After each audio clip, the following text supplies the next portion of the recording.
Buenas tardes. Bueno, a continuación le vamos a presentar el desarrollo del trabajo que nos tocó como grupo llamado El Eternauta de Héctor Germán Westergel y Solano López. Bien, El Eternauta es una historieta argentina seriada de ciencia ficción creada por el guionista Héctor Germán Westergel y el dibujante Francisco Solano López. Fue publicada en la hora cero semanal desde 1957 a 1959, en la que tuvo una gran cantidad de revisiones. La historieta de Westergel y Solano López se publicó hasta el número 106 del suplemento semanal en 1959. Más tarde, Westergel continuaría la historia en una segunda y una tercera parte que se van alejando de la primera versión a medida que el autor radicaliza su visión política. Pero ¿quién era Héctor Germán Westergel? Él nació en Buenos Aires el 23 de julio de 1919, fue geólogo. Ya a principios de los años 50 se volcó al género de la historieta de aventuras, de modo que se reveló como un guionista prolífico y original. A partir de los años 70 escribió El Eternauta junto a Solano López. En ese entonces el contexto histórico estaba atravesado por la dictadura militar. Westergel de hecho desapareció en el año 1979. Fue víctima de la dictadura militar. Hasta el día de hoy nunca encontrado en el cuerpo y se cree que los militares lo mataron. Francisco Solano López. Él nació en Buenos Aires en 1928. Fue descendiente del homónimo militar y presidente paraguayo, héroe de la guerra de la Triple Alianza. Fue convocado por Westergel y pasó a formar parte del plantel de la editorial Frontera, que revolucionó la forma de hacer historieta. En 1976 dibujó una nueva aventura de Juan Salvo desde la clandestinidad que se tituló El Eternauta, libro 2. Ya hacia fines de los años 70 emigra a España y fallece en Buenos Aires el 12 de agosto del 2011. Para comprender El Eternauta es necesario realizar un análisis exhaustivo del cual nos pareció importante reflejar a la historieta en sí, ya que podemos definirla como un formato especial de narración que cuenta una historia combinando imágenes, textos, representación de sonidos, organizados en una secuencia narrativa. La historieta en sus orígenes surge como consecuencia de la lucha entre dos editoriales. En Argentina, Sarrasqueta es considerada la primera historieta argentina de 1912. Nuestro país es un centro mundial de realización de historieta y por ello podemos decir que la historieta es casi tan argentina como el mate.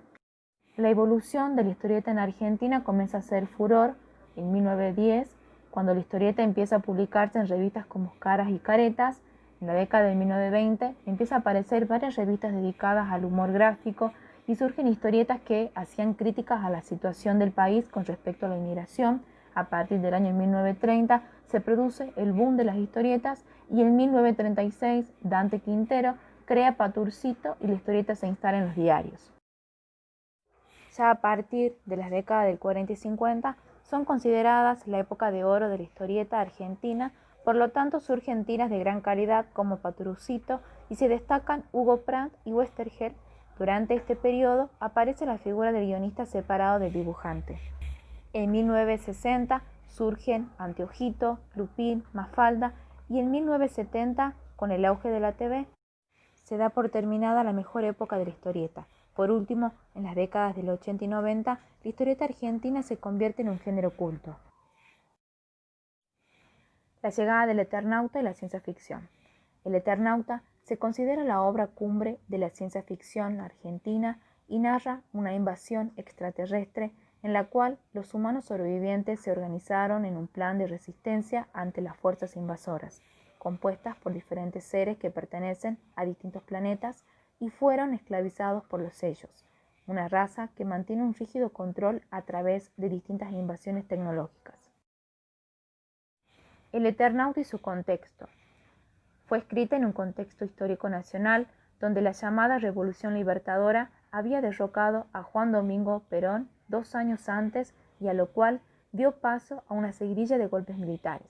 Frondizi planteaba que no podía retomarse al país de los granos y las vacas y que la salida estaba en el desarrollo de las industrias básicas. El modelo desarrollista comenzó a aplicarse, pero a poco menos de un año, las presiones condujeron a un cambio radical en la política económica. Por lo tanto, el Eternauta respira el clima ideológico y la propuesta social del desarrollismo. Interpretación del Eternauta. En la obra, el autor se involucra como personaje, introduciendo en los videos la voz de un actor que lo representa. Westergel recupera en la primera escena la figura del narrador al ofrecer al viajero un espacio de escucha, en la cual el guionista se presenta como un ser atento y paciente listo para recibir un relato. En la obra aparece el héroe colectivo. La lucha tecnológica por el poder y el intento de subordinar a los seres humanos es el nudo central del Eternauta, pero también el valor de la solidaridad y el esfuerzo conjunto para superar las dificultades. Por lo tanto, no hay un héroe solitario, sino muchos héroes, un héroe colectivo, de grupo. Las acciones más heroicas no son aquellas que le permiten a este grupo ganar una batalla, sino las que se muestran la humanidad de los personajes, su compromiso ético con el mundo y los seres vivos. En cuanto a la geografía, se podría decir que Westergel y Solano López realizan una especie de muralismo imborrable, ya que se retratan en muchas de las escenas lugares de la capital federal, como por ejemplo la avenida General Paz, el Obelisco, la cancha de River Plate, Barrancas de Belgrano, varias estaciones de subte, la avenida Santa Fe, avenida Cabildo, la Plaza de Congreso y el Congreso de la Nación. Por lo tanto, el concepto de muralismo imborrable sería entonces la marca o impresión que deja la historieta al retratar lugares por los que uno comúnmente pasa. Para cualquiera que haya leído la historieta, se podría decir que es inevitable pensar o recordar las escenas vividas por Juan Salvo y los demás protagonistas. Se produce entonces una sensación de cercanía y recuerdo en los lectores, generando más empatía y cariño con la obra. Además de los lugares, se tiñe a sus calles con objetos y cosas que comúnmente se pueden observar en la cotidianidad y también dan una marca inconfundible de su pertenencia porteña, tales como los colectivos, carteles de YPF y Cinzano y El Truco.